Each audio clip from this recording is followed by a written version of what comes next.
Hello, नमस्कार दोस्तों। Maths with GS में आपका हार्दिक स्वागत व अभिनंदन है। तो कैसे हैं मेरे सभी साथियों? सभी स्वस्थ हैं, सुरक्षित हैं और अपनी तैयारी को लगातार कर रहे हैं। जैसा कि आपको पता है दोस्तों, इस प्लेटफॉर्म पर आपको मैथ का free of cost complete course करवाया जाएगा, जिसमें अपन पहला टॉपिक शुरू कर चुके थे, सिंप्लीफिकेशन, सरलीकरण। और जैसा कि आपको पता है कि आज इसकी जो क्लास है, आज इसका जो पार्ट है, आज इसका जो पार्ट आएगा दोस्तों, ये पार्ट नंबर रहेगा कितना? 4। आज की क्लास का ये चौथा पार्ट रहेगा दोस्तों इसका। इससे पहले 3 क्लासें हो चुकी हैं सिंप्लीफिकेशन की, जिसमें हमारी जो 2 क्लास थी दोस्तों, वो 2 क्लास थी किस पर? बेसिक पर थी, जिसमें मैंने आपको वी बोर्ड मास का नियम समझाया था दोस्तों। इस वी बोर्ड मास के नियम में मैंने आपको 2 क्वेश्चन करवाई थी और 2 क्लास करवाई है, और उन दोनों क्लासों को मैं उम्मीद करता हूँ कि आपको अच्छी तरह से देखा होगा, अच्छी तरह से समझ में आया होगा। जो मेरी शुरुआत की 2 क्लास थी वो वी बोर्ड मास पर थी। वी बोर्ड मास से बनने वाले प्रीवियस ईयर के सभी क्वेश्चनों को मैंने इसमें शामिल किया था। मैंने आपको बताया था दोस्तों, इस वी का मतलब होता है रेखा बंधनी होता है, विनक्यूलम बार होता है, अच्छी तरह से समझाया था। इस बी का मतलब ब्रैकेट होता है, ब्रैकेट 3 प्रकार से होते हैं। ओ का मतलब ऑफ होता है दोस्तों। का होता है इसका जो ऑपरेशन मल्टीपल गुणा होता है। डी का मतलब डिवाइड होता है दोस्तों। एम का मतलब गुणा होता है, लेकिन इससे पहले ये वाला हल होगा, आपको पता है क्योंकि ऑफ है। ए का मतलब होता है तो एडिशन। एस का मतलब होता है सब्ट्रैक्ट। ये मैंने 2 क्लासों में कंप्लीट करवाया है, 2 क्लासों में इसको मैंने क्वेश्चन करवाए हैं। इसके बाद में अपन अगली क्लास शुरू किए थे दोस्तों, किसकी? लगातार भिन्न की। इस पर अपन बात कर रहे थे, कंटिन्यूअस फ्रैक्शन की अपन बात कर रहे थे दोस्तों। और इस कंटिन्यूअस फ्रैक्शन की लास्ट क्लास भी थी, उसमें भी मैंने आपको कंटिन्यूअस फ्रैक्शन समझाया था कि कंटिन्यूअस फ्रैक्शन को किस प्रकार से क्वेश्चनों को हल करना है, उसका अप्रोच क्या होती है, उसका पैटर्न क्या होता है। तो मेरे प्यारे साथियों, कॉपी पेन लेकर के बैठ जाइएगा। आज की किस क्लास को यहाँ से मैं शुरू करने जा रहा हूँ। कर दो जंग ए ऐलान, कर दो जंग ए ऐलान, अब युग बदलने का, उठ जाओ मेहनत करने वालों, अब समय है पंख बनकर फैलने का। तो दोस्तों, अब जो ये समय है हमारे पास, इसको बर्बाद ना करते हुए हमें अब अपनी मेहनत के प्रति जागरूक होना है और अपने पंखों को खोल करके अपने को क्या करनी है? तैयारी करनी है, एक उड़ान भरनी है दोस्तों। चलिए साथियों, आज की इस क्लास को शुरू करते हैं। कंटिन्यूस फ्रैक्शन में लास्ट क्लास में मैंने आपको समझाया था कि एक तो तरीका होता है कि इसको नीचे से हल करते चलते हैं अपन, यहाँ से ऐसे, यहाँ से इस प्रकार से हल करते चलते हैं। बात समझ में आ रही है? लेकिन मैंने आपको इसका एक पैटर्न समझाया था। पैटर्न क्या समझाया था दोस्तों? कि जो हमारे पास ये अंतिम भिन्न होती है, लास्ट में जो फ्रैक्शन होती है 4/5 है जैसे, तो इसको आप क्या लिखेंगे? यहाँ पर 4 लिख लो और लिख लिया क्या? 5। ये 4/5 हो गया। अब जैसे जैसे यहाँ से लिखना शुरू करो, यहाँ पर प्लस का 1 तो इसके ऊपर लगा दो प्लस का 1। क्लियर है? फिर यहाँ पर प्लस का 1 तो फिर से एक बार और लिख दो यहाँ पर आप प्लस का 1। फिर यहाँ पर क्या है? माइनस का 1 है दोस्तों, तो लिख दो यहाँ माइनस का 1। फिर यहाँ क्या है? माइनस का 1, तो यहाँ पर क्या लिख देंगे? माइनस का 1। बात समझ में आ रही है? मैंने सिखाया था आपको कि प्लस और माइनस क्या प्रदर्शित करता है, कि प्लस और माइनस से अपने को कंफ्यूज नहीं होना है। अपने को इनको तो गुणा करना है, और यहाँ प्लस का चिन्ह है तो इसको जोड़ना है, और माइनस का चिन्ह है तो घटाना है। तो 5 एकम 5 और 4 कितना आ गया दोस्तों? 9 आ गया। बात समझ में आ रही है? अब ऐसे यहाँ पर 9 एकम 9, 9 और 5 कितना आ जाएगा? 14 आ जाएगा। बात समझ में आ रही है? ऐसे यहाँ पर अब करूँगा मैं, तो 14 एकम 14, अब ये माइनस का है तो इसका मतलब 9 घटेगा, यहाँ पर ध्यान रखना। 14 एकम 14, 14 में से 9 गया तो क्या आएगा दोस्तों? यहाँ पर 5 आएगा। 14 में से 9 गया तो कितना आएगा? 5 आएगा। अब यहाँ पर देखो 5 एकम 5 है, यहाँ पर देखो 5 एकम 5 है, और 5 में से अब किसको माइनस करना है? 14 को। तो 5 माइनस में 14 करूँगा तो लाडलो पता है कि माइनस का क्या आएगा? 9 आएगा। यानी कि यहाँ पर मैं लिखूँगा क्या? माइनस का 9। यानी कि जो मेरे पास फ्रैक्शन बनेगी वो फ्रैक्शन क्या बनेगी? माइनस का 9, माइनस का 9/5, माइनस का 9/5। यानी कि ये लास्ट वाली संख्या, इन 2 संख्याओं से हमें मतलब रहता है, तो यहाँ पर इसको मैंने लिख दिया माइनस का 9/5। लेकिन ये किसने का आया है? केवल इतने का आया। मैं लास्ट क्लास में समझा चुका हूँ, ये 1 के नीचे नहीं होता तो हमारा आंसर ये होता, 1 के नीचे होते इसको बदल देंगे तो हो जाएगा माइनस का 5/9। उम्मीद करता हूँ कि आपको आसानी से ये सवाल समझ में आया होगा। चलिए दोस्तों, फिर भी अगर कोई प्रॉब्लम आती है तो एक बार और आप देख सकते हो, कमेंट बॉक्स में आप कमेंट कर सकते हो। देखिए दोस्तों, ये थे होती है हमारी क्या? कंटिन्यूस फ्रैक्शन होती है। इस प्रकार से इनको हल करते हैं। जैसे कि अपन और प्रैक्टिस करते हैं, जैसे प्रजेश मैंने पहले भी कहा था पिछली क्लास में कि इसके अपन और प्रैक्टिस करेंगे और अच्छे अच्छे सवाल करने वाले हैं। चलिए साथियों, बात करते हैं इस क्वेश्चन की। देखिए दोस्तों, यहाँ पर है 2/5। अब थोड़ा सा अपन स्पीड से हल करने की कोशिश करेंगे। मैंने लिखा यहाँ पर 2, मैंने लिखा यहाँ पर 5, यहाँ पर है सर जी प्लस का 1। क्लियर है? यहाँ है सर जी माइनस का 1, और यहाँ है क्या? प्लस का 1। क्लियर है? अब देखो यहाँ से हो जाएगा 5 एकम 5, 5 और 2 कितना हो गया 7। अब यहाँ से देखो 7 एकम 7 और 7 में से एक 5 को घटाना है, माइनस का चिन्ह आ रहा है, इसका मतलब क्या करना है, घटाना है। समझ में आ रही है बात? चलिएगा, तो 7 में से 5 गया तो 2। अब देखो 2 एकम 2 और 2 में 7 जोड़ना है, तो ये क्या आ गया 9 आ गया। यानी कि फ्रैक्शन क्या आई यहाँ से 9/2 आई। अब 9/2 को, लेकिन अपन 9/2 हमारा आंसर तो होगा नहीं, क्योंकि एक के नीचे इतने से का आंसर आया है। अब एक के नीचे इसको बदल दो, यहाँ पर ये हो जाएगा 2/9। आप खुद से करके देखा करो एक बार, जैसे ही क्वेश्चन आता है, नई स्लाइड आती है, वीडियो को पॉज किया करो, खुद से करके देखा करो। हो जाए तो बहुत बेटर है, अपना आंसर चेक करना, नहीं हो तो समझना कि आप गलती कहाँ करिए हो। चलिए दोस्तों, नेक्स्ट क्वेश्चन की बात करते हैं लाडलो। नेक्स्ट क्वेश्चन हमारे पास इस प्रकार से है। देखिए, सबसे पहले अपन इतने इसकी बात करेंगे, इसकी।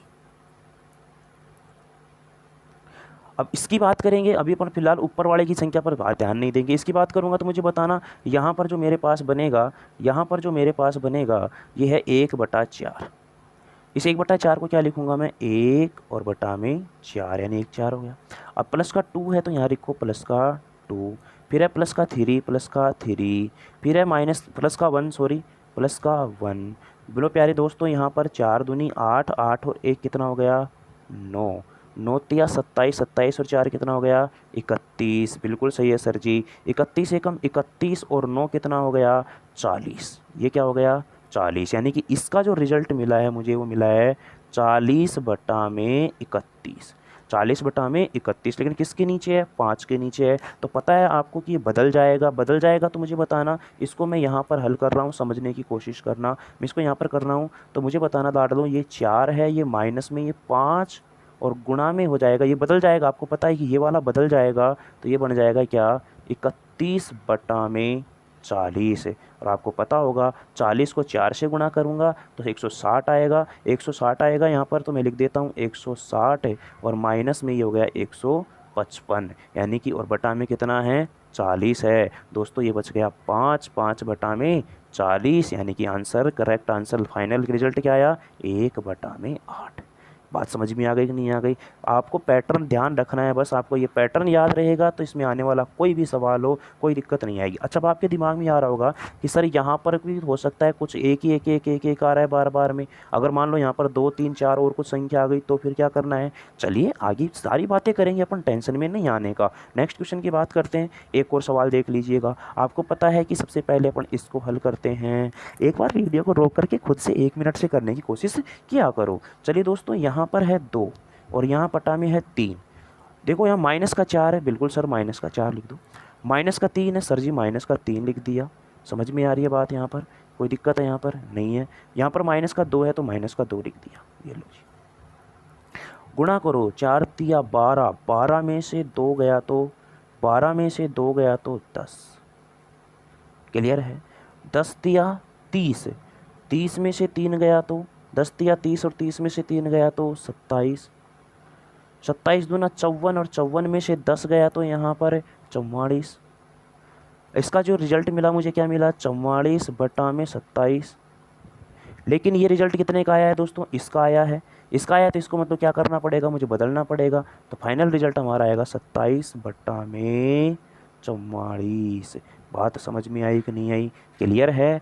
चलिए दोस्तों, बहुत आसान से हैं, आपको एक पैटर्न ध्यान रखना है बस, और कुछ नहीं। बढ़ते हैं नेक्स्ट क्वेश्चन की तरफ। इस क्वेश्चन को देखो। अब देखो, जैसे कि पिछले सवालों में हमेशा इधर वाली जो ये संख्या थी ये 1 आया करती थी, लेकिन इस बार 1 नहीं है। ध्यान रखना इस बात को। समझ में आ रही है? तो अब क्या पैटर्न रहेगा सर जी? बस ये लास्ट पैटर्न है इसका, इसके अलावा और कोई भी पैटर्न नहीं है। आपको बस ये, केवल ये पैटर्न आपको क्या रखना है, ध्यान रखना है। चलिए दोस्तों, अब बात करते हैं इसके अपने यहाँ पर, तो समझने की कोशिश करना।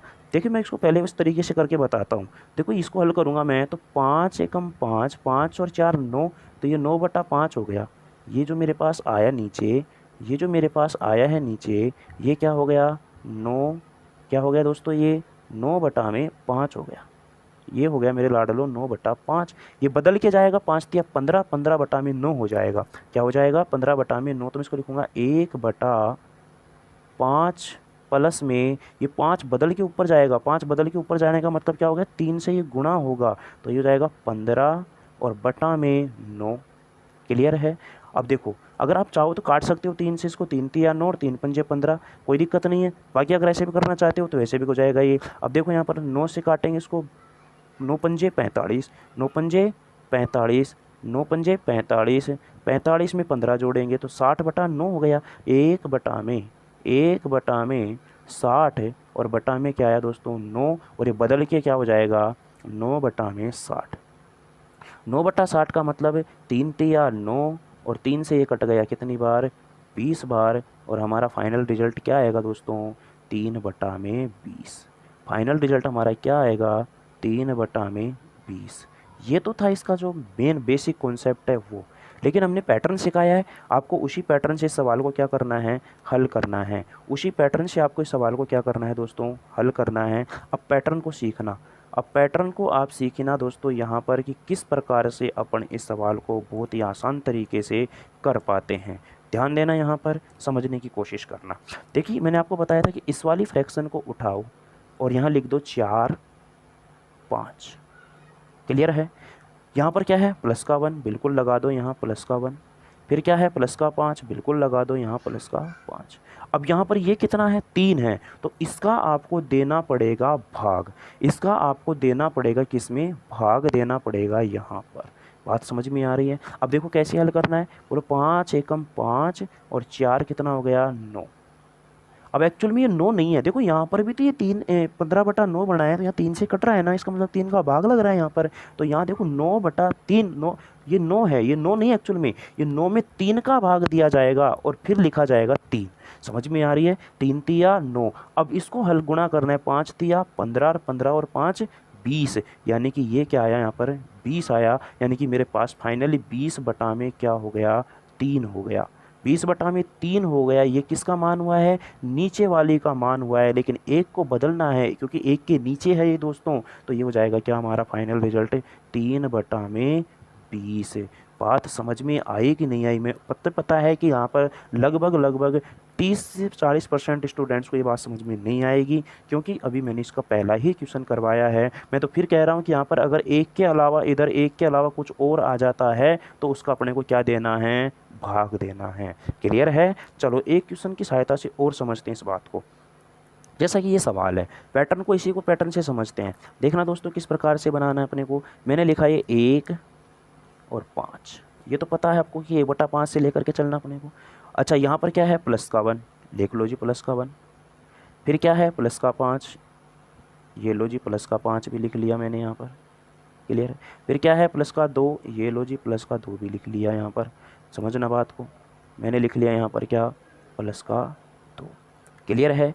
अब देखो यहाँ पर देखो पहले कितने का भाग लगेगा 2 का, तो इस वाली संख्या में यहाँ जो संख्या आएगी उसमें तो कितने का भाग देना है 2 का।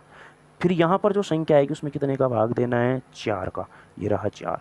पहले यहाँ 1 1 1 रहते थे और 1 का भाग देने पर कोई फ़र्क पड़ता है क्या, आप इस चीज़ को अच्छी तरह से समझते हो। बोलो यहाँ से 5 एकम 5 और 1 6। एक्चुअल में अब ये 6 नहीं है, 6 में 2, 6 के अंदर 2 का भाग देंगे तो बराबर कितना आएगा ये 3 आएगा। 3 है यहाँ पर। फिर 5 तिया 15, 15 और 5 20। अब यहाँ पर भी एक्चुअल में 20 नहीं है, यहाँ पर भी 4 का भाग दूंगा तो ये कितना आएगा 5 आएगा। अब मैं यहाँ पर करूँगा तो 5 दूनी 10, 10 और 3 13, ये क्या आ गया यहाँ पर 13, यानी कि मुझे फाइनल में लास्ट में क्या मिला 13/5 मिला, जो कि इसका मान आया है इतने का। ये इतने का मान आया है दोस्तों, क्योंकि एक के नीचे है तो इसको बदल दूंगा मैं, तो 5/13 मेरा क्या हो जाएगा फाइनल आंसर हो जाएगा। बात समझ में आई कि नहीं आई। इसमें कोई डाउट है क्या, बोले कि सर नहीं है। क्यों नहीं है, क्योंकि अब आप पैटर्न को सीख गए हो। ध्यान रखना अगर यहाँ पर 1 1 1 होता है तो कोई दिक्कत नहीं है, भाग देने की ज़रूरत नहीं है। 1 के अलावा और कोई संख्या आ जाए तो आपको इस तरीके से यहाँ पर क्या देते हुए चलना है भाग देते हुए चलना है। चलिए दोस्तों बात करते हैं नेक्स्ट क्वेश्चन की। इस वाले क्वेश्चन को समझो, देखो सेम क्वेश्चन है ये भी। इस वाले पैटर्न को समझने की कोशिश करना। यहाँ पर है दोस्तों 4/5, लिख दो 4 और लिख दिया यहाँ पर 5। और ध्यान रखना ये क्वेश्चन जो है ये एसएससी के अंदर पूछा हुआ सवाल है, ये ध्यान रखना। फिर है प्लस का 1, बिल्कुल सर प्लस का 1 है, ये लो प्लस का 1। फिर है प्लस का 2, बिल्कुल सर जी ये लिख दिया मैंने प्लस का 2 यहाँ पर। फिर है प्लस का 1, सर जी प्लस का 1 लिख दो यहाँ पर। समझना यहाँ पर प्लस का 1 आ गया। फिर है प्लस का 1, देखो अभी एक के नीचे नहीं है, ध्यान रखना इस बात का, ये आ गया प्लस का 1। अब यहाँ तो है 3, तो पहले तो आपको देना पड़ेगा कितने का भाग सर जी 3 का। फिर कितना आ गया 2, फिर इसमें यहाँ पर आएगी जिसमें देना पड़ेगा 2 का भाग, और फिर देना पड़ेगा कितने का भाग, 1 का भाग देंगे तो कोई फर्क नहीं पड़ने वाला है। क्लियर है? चलो देखो अब करो यहाँ पर 5 एकम 5, 5 और 4 9, ये लो सर जी 9 आ गया। लेकिन एक्चुअल में यहाँ पर 9 नहीं है, ये 9 नहीं है, यहाँ पर 9 नहीं है, यहाँ 9 नहीं है, यहाँ 9 नहीं है, ध्यान रखना यहाँ कितना है, केवल 3 है। अब इसको हल करेंगे, 3 दूनी 6, 6 और 5 11। अब एक्चुअल में ये 11 नहीं है, 11 में आप क्या करोगे, 2 का भाग दोगे, यहाँ आएगा 5.5। अब 5.5 किससे गुणा होगा, 1 से गुणा होगा, 1 से गुणा होकर 3 में जुड़ेगा। तो बोले बताना मेरे साथियों यहाँ पर 5.5 और 3 कितना हो गया, 8.5।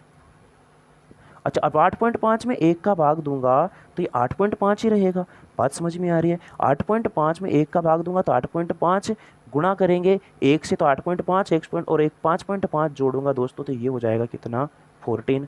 8.5 और 5.5 को जोड़ूंगा तो ये कितना आएगा, 14 आएगा। और 14 आएगा तो फाइनल मुझे क्या मिला यहाँ पर, 14/8.5 मिला दोस्तों। मुझे पता है कि यहाँ से पॉइंट हटाऊंगा, यहाँ 0 लग जाएगा, 5 से इसको काटूंगा तो मुझे पता है कि 28 पंजे 140 होता है और 17 पंजे 85 होता है। यानी कि जो फाइनल रिजल्ट मुझे मिलेगा वो मिलेगा 28/17। क्या अब इसको मैं बदलूं क्या, या इसको बदलूं क्या? नहीं बदलना, क्योंकि 1 के नीचे नहीं है। मैंने इसको पूरे क्वेश्चन को यहाँ पर साथ में लिया है, ध्यान रखना इस बात का। अच्छा इसका एक आंसर हो सकता है, 17 का भाग दे दो इसमें, 17 एकम 17, बचेगा कितना यहाँ पर 11, तो एक सही 11/17। इसका ये ऑप्शन हमारे एग्जाम में आया हुआ था, ये एसएससी के अंदर क्वेश्चन पूछा हुआ है। क्लियर है दोस्तों? उम्मीद करता हूँ कि बात समझ में आई होगी। पैटर्न आपको ध्यान रखना है, यहाँ पर अगर 1 के अलावा कोई अदर संख्या आ जाए तो उनका क्या देना है, भाग देना है। समझ में आ गई? चलिए बढ़ते हैं नेक्स्ट क्वेश्चन की तरफ। अब देखना दोस्तों, एक पैटर्न यहाँ पर और आता है, एक चीज़ और आती है। ये तो कर लिया अपन ने क्या, फ्रैक्शन, जो कंटिन्यूस भिन्न थी, इस कंटिन्यूस भिन्न को अपन ने, लगातार भिन्न को अपन ने किस में बदल लिया, एक साधारण भिन्न में बदल लिया। बात समझ में आ गई? लगातार भिन्न को किस में बदल लिया, एक साधारण भिन्न में बदल लिया। लेकिन अब सवाल हमारे पास ये आ गया कि हमारे पास एक साधारण भिन्न है, इस साधारण भिन्न को किस में बदलना है, लगातार भिन्न में बदलना है। दोस्तों तरीके होंगे इसके, मैं आपको समझाऊंगा 3 तरीके। 3 तरीके मैं आपको बताने वाला हूँ, यहाँ पर ध्यान से समझने की कोशिश करना। 3 तरीके कैसे कैसे बताऊँगा, ध्यान से देखना दोस्तों। यहाँ पर पहला जो तरीका होगा ऑप्शन वाला, हमारे पास ऑप्शन रहेंगे, जैसे कोई एक ऑप्शन ए है, कोई एक ऑप्शन हमारे पास बी होगा, एक ऑप्शन सी होगा, एक ऑप्शन डी होगा। या तो आप क्या करो, ऑप्शनों को उठा करके, ऑप्शनों में हमारे पास कौन सी भिन्न रहेगी, कंटिन्यूस फ्रैक्शन रहेगी, लगातार भिन्न होगी। लगातार भिन्न को हल करने का तरीका मैंने पिछले सवालों में बता चुका हूँ। जिस लगातार भिन्न का आंसर 13/48 बन जाए वही हमारा करेक्ट आंसर होगा। तो इसके लिए तो अपने को क्या करना पड़ेगा, इन चारों ऑप्शनों को चेक करना पड़ेगा, जो कि पॉसिबल नहीं है, क्योंकि बहुत ज़्यादा इसमें क्या लगने वाला है, टाइम लगने वाला है। तो एक तो तरीका मैंने आपको सिखा दिया, जो कि मैं आपको नहीं करवाऊंगा, ऑप्शन से बिल्कुल नहीं करेंगे अपन, इनको ध्यान से समझने की कोशिश करना। दूसरा तरीका क्या होता है सर जी, दूसरा तरीका यहाँ पर अब समझना, दूसरा तरीका होता है इसको उल्टा करते हुए लिखते चलो। उल्टा करते हुए लिखते चलेगा मतलब क्या हो गया कि जो ये 13/48 है दोस्तों मेरे पास, इस 13/48 को क्या मैं लिख सकता हूँ क्या, 1/48/13। कोई दिक्कत नहीं है। बात समझ में आ रही है? काम अपन करते हुए आ रहे हैं, अब चीज़ों को ध्यान से समझते हुए चलना। बराबर में इसको क्या लिख सकते हैं अपन, 1 में, अच्छा इसमें 13 का भाग दूंगा तो कितनी बार जाएगा, 13 तिया 39, और प्लस में कितना बचा शेषफल यहाँ पर, शेषफल, अच्छा मुझे बताना, 13 तिया 39 और बच गया 9, तो ये बच गया 3 सही 9/13 है। क्या इसको अपन ये नहीं लिख सकते क्या, 3 प्लस में 9 और बटा में 13? इसमें कोई दिक्कत है क्या? नहीं है। इसको अपन इस तरीके से लिख सकते हैं, बिल्कुल सर जी लिख सकते हैं। तो मैंने यहाँ पर भी क्या किया है, यही काम किया है कि 13 तिया 39, तो 3 प्लस में 9 बचा, तो 9 बटा में क्या कर दिया दोस्तों, 13। ध्यान से समझना इसको, बेसिक कॉन्सेप्ट इसका यही रहेगा। अच्छा अब आगे इसको मैं लिखना चाहूँगा तो इसको मैं लिख सकता हूँ ना, 1/3 प्लस, इसको मैं फिर से लिख सकता हूँ 1/13/9। बदल दो इसको, बिल्कुल सर जी लिख सकते हो, कोई दिक्कत वाली बात नहीं है। फिर से एक स्टेप और आगे बढ़ा तो मैं इसको क्या लिख सकता हूँ, 1/, ये 3 तो मेरा यूं की यूं प्लस में है, 1/, इसमें 9 का भाग देंगे तो 9 एकम 9, और बचेगा कितना, 4, और बटा में क्या आ गया दोस्तों, 9। बात समझ में आ रही है? कोई दिक्कत है इसमें? नहीं है। एक स्टेप और आगे बढ़ते हैं अपन, यहाँ पर ध्यान से समझने की कोशिश करना दोस्तों। एक स्टेप और बढ़ूंगा मैं आगे तो देखना यहाँ पर बराबर में इसको मैं क्या लिख सकता हूँ, 1 बटा ये 3 मेरा यूं की यूं है, सही है सर जी, प्लस में 1/1 प्लस ये भी सही है सर जी। क्या फिर से इसको 1/9/4 लिख सकता हूँ ना, उल्टा करते हुए चलेंगे अपन। इसको फिर से मैं क्या लिख सकता हूँ, 9 और बटा में 4। क्लियर है। आगे बढ़ते हैं, इसको इधर मैं फर्दर इधर आगे सोल्व करूँगा तो हो जाएगा क्या, 1 बटा में, ध्यान से समझना, 3 सही है, प्लस में 1/1 प्लस सही है, 1/में, अब इसको क्या लिख सकता हूँ, 4 का भाग दो इसमें, इसको लिखो 4 दूनी 8 और प्लस में 1/4। बात समझ में आ रही है। अब अपने को नहीं बदलना है, ये इसका होगा फाइनल आंसर है। ये क्वेश्चन भी एग्जाम में पूछा गया था एसएससी सीपीओ में, और उसके ऑप्शन इस वाले फॉरम में थे। देखिए दोस्तों, इसके आंसर 3 मिल चुके अपने को। कौन कौन से 3 आंसर मिल चुके हैं, ध्यान से समझना, कौन कौन से 3 मिल चुके हैं। एक तो इसका रिजल्ट ये है, ये भी इसका आंसर है, ध्यान रखना, और एक ये भी इसका आंसर है, ध्यान रखना, और एक ये भी इसका आंसर है, ध्यान रखना। अब आप कहोगे कि सर हमारे को तो समझ में ये नहीं आ रहा, फिर ऑप्शन क्या होगा। अरे भाई मेरे प्यारे लाडलों, मेरे प्यारे मित्रों, ऑप्शन की टेंशन मत करो। ऑप्शन इस रूप में होंगे या इस रूप में होंगे या इस रूप में होंगे। एग्जाम में जब भी सवाल पूछा गया था उस समय इस रूप में आंसर दिया गया था। बात समझ में आ रही है। यानी कि इसका जो एक पैटर्न होता है दोस्तों, इसका एक पैटर्न, कभी कभी ये सवाल इस प्रकार से भी बना दिया जाता है कि 1 में ए प्लस 1 में बी प्लस 1 में सी प्लस डी में ई। बात समझ में आ रही है। ए प्लस 1/बी प्लस 1/सी प्लस डी ई। अब मुझे बताना है ए की जगह कितना है, 3 है, बी की जगह कितना है, 1 है, सी की जगह कितना है, 2 है, डी की जगह कितना है, 1 है, और ई की जगह कितना है, 4 है। बोलो क्या इन सभी के मान नहीं पता लग गए क्या, क्या इन सभी के मान नहीं पता लग गए क्या। तो लगातार भिन्न में भी आपको बदलवा सकता है, कोई साधारण भिन्न दे करके आपको उसमें बोल सकता है कि लगातार भिन्न में बदलो। एक तो तरीका है ऑप्शन, एक तो तरीका हमारे पास क्या है, ऑप्शन है, जिससे कि अपने को बिल्कुल भी नहीं करना है। क्लियर है। और एक जो तरीका है हमारे पास वो क्या है, मैंने समझा दिया, एक मेथड ये था, सेकंड मेथड। बात करते हैं इसके तीसरे मेथड की, कि तीसरा मेथड कैसे हल करना है। अब देखना, तीसरा मेथड बहुत आसानी से आप इस सवाल को बना पाओगे। अच्छा, हमारे पास क्वेश्चन क्या था लाडलो, क्वेश्चन ये है 13/48। क्लियर है। इसको चेंज करना है। अब आपको करना क्या है, आपको बनाने हैं यहाँ पर कॉलम। समझना, पैटर्न को समझना बस आप। तो ये कॉलम बनाया, यहाँ पर ऊपर लिखना है 13, ऊपर वाली संख्या को ऊपर लिखना है, और लास्ट वाले यानी कि नीचे वाले कॉलम में आपको लिखना है 48, यानी कि वो नीचे वाली संख्या, बीच वाले कॉलम को खाली छोड़ना है। अब भाग देना है, भाग देना आपको, तो भाग देना है यहाँ पर 13 का भाग दो इसमें 48 में, कितनी बार गया, 3 बार, 13 तिया 39। अब जो शेष बचता है उसको यहाँ पे लिखना है, और इस वाली ऊपर वाली इस वाली संख्या को आपको यहाँ लिखना है। ध्यान से समझना इस बात को, कैसे क्या करना है, 13 तिया 39, शेष क्या बचा, 9, 9, और शेष क्या बचा, 9, और इस 9 को नीचे लेके 13 को यहाँ लिख दो। क्लियर है। यानी कि एक इसका पैटर्न बना, एक जो इसकी भिन्न बनेगी, एक जो इसकी कंटिन्यूस भिन्न बनेगी, एक इसकी जो लगातार भिन्न बनेगी, वो क्या बनेगी, 1/3 और प्लस में 9/13। एक जो भिन्न बनेगी इसकी वो क्या बनेगी, 1 प्लस में 1/3 प्लस 9/13। ध्यान से समझना बात को, 9 में क्या बनेगी, 13 बनेगी। क्लियर है। अब इसमें फिर से मैं भाग देता हूँ, 9 का भाग देंगे 13 में, 9 का भाग देंगे किसमें, 13 में। ये कितनी बार गया, 9 एकम 9, शेष क्या बचा, 9 एकम 9, शेष क्या बचा, 4 बचा। इस 4 को यहाँ और इस 9 को यहाँ। दूसरी बिन क्या बनेगी इसकी, 1 ये तो है ही हमारा 3, और प्लस में 1 इसको देखो 1 प्लस 4/9।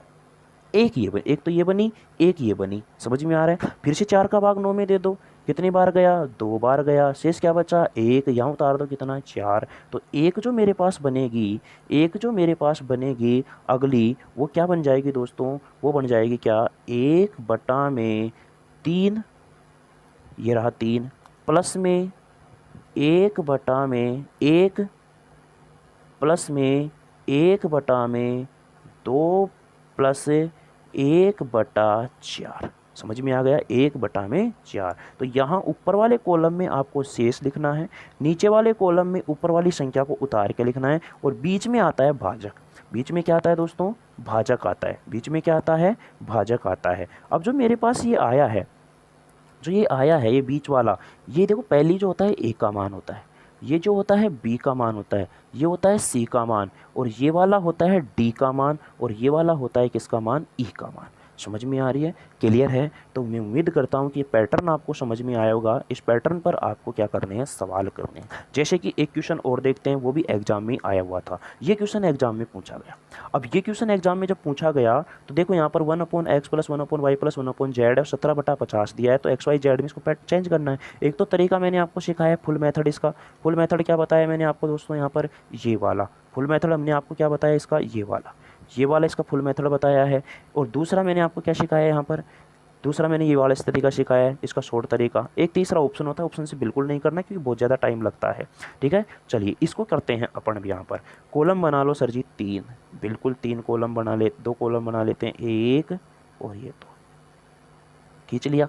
अच्छा, ऊपर यहाँ पर रखना अपने को 17, और इसमें रखना आपको कितना? 50। 17 का 50 में दूंगा तो कितनी बार जाएगा? 17 दूनी 34, शेष बच गया कितना? 16, और नीचे उतार लेंगे कितना? 17। क्लियर है? फिर से एक बार और देना है, क्योंकि यहाँ पर मुझे x मिला है अभी तक, केवल क्या मिला है? x मिला है। एक बार और दूंगा तो 17 एकम 17, 1 बच गया, 1/16। ये क्या मिल गया मुझे? y मिल गया। और पता है मुझे ये a वाली संख्या ऊपर वाला होता है, और ये क्या होता है? ये z मिल गया। मिल गए सारी की सारी चीज़ें। ये मिल गया मुझे यहाँ पर क्या? यहाँ पर मुझे मिल गया दोस्तों क्या? x, ये मिल गया y, ये मिल गया z। यानी कि यहाँ पर मुझे मिल चुके हैं कि x कितना आ रहा है? x बराबर कितना आया? 2, y कितना आया? 1, और z कितना आया? 3। मुझे यही तो मान निकालना है। x का मान कितना आया है? 2, y का मान कितना आया है? 1, और z का मान कितना आया है? 16। इनको जोड़ दो, बताना फाइनल रिजल्ट हमारा क्या आ गया? 19। फाइनल रिजल्ट हमारा क्या आ गया? 19। तो मैं उम्मीद करता हूँ मेरे प्यारे दोस्तों कि इस वाले पैटर्न के सवाल भी आप क्या कर लोगे? अच्छी तरह से समझ पाओगे। तो ये थे हमारे कंटिन्यूअस फ्रैक्शन से लगातार भिन्न से बनने वाले सवाल सरलीकरण के। चलिए दोस्तों, ये यहीं पर आज कंप्लीट होते हैं। काफ़ी सारे सवालों की अपन ने यहाँ पर क्या की है? प्रैक्टिस की है दोस्तों। जैसा कि मैंने आपको बताया था पहली क्लास, मतलब कि इस क्लास की शुरुआत में, ये मैंने आपको 2 क्लासों में समझा चुका हूँ। वी बोर्ड मास कंटिन्यूअस फ्रैक्शन की अपन ने एक क्लास पिछली क्लास की थी, एक क्लास ये की है दोस्तों। इसमें भी मैंने आपको प्रैक्टिस करवाई है काफ़ी सारे सवालों की। काफ़ी सारे सवालों को मैंने आपको यहाँ पर समझाने की कोशिश की है। हर तरीके का मैंने इसमें सवाल शामिल कर लिया है। आप इसमें बिल्कुल भी टेंशन मत करना, अब कोई भी आपको दिक्कत नहीं आएगी। फिर भी कोई चीज़ समझ में नहीं आती है, इस तरीके के सवाल भी मैंने आपको बता दिया है कि अगर लगातार भिन्न में चेंज करना हो तो किस प्रकार से करना है, उसका मैंने बेसिक कॉन्सेप्ट आपको बताया। उसके बाद में मैंने आपको इसकी ट्रिक बताई दोस्तों। यहाँ पर इसकी ट्रिक बताने के बाद मैंने एग्जाम में आया हुआ सवाल करवाया है। आज का सेशन हमारा यहीं तक रखते हैं, मिलेंगे अगली क्लास में दोस्तों। तब तक के लिए देखते रहिए मैथ्स विद जीएस। ध्यान रखना, घर पर रहना है, सुरक्षित रहना है, अपना और अपने परिवार का ध्यान रखना है, और अच्छी तरह से पढ़ाई करते रहना है दोस्तों। ठीक है साथियों, फिर भी कोई अगर क्लास अच्छी लगे आपको दोस्तों तो उसको करना है क्या? लाइक, शेयर, और चैनल आपका अपना चैनल है, इसको क्या कर लेना है दोस्तों? सब्सक्राइब कर लेना है। ये काम चाहे भलो ना आप करो, चाहे मत करो, लेकिन कॉपी पेन लेकर के शिद्दत से आप क्लास को अच्छी तरह से क्या करना है? देखना है। अच्छी लगे तो इतना सा काम क्या कर देना दोस्तों? कर देना आप। इसमें भी कुछ ज़्यादा जोर नहीं लगता है, फ्री में आपको क्लास नहीं देखनी है। क्लियर है दोस्तों? मैं यहाँ पर पैसा किसी चीज़ का नहीं ले रहे हैं, केवल इन्हीं चीज़ों की वजह से आपको कह रहे हैं कि ये कर देना, हमारा पैसा वसूल हो जाएगा। ठीक है दोस्तों, मेहनत करते रहना।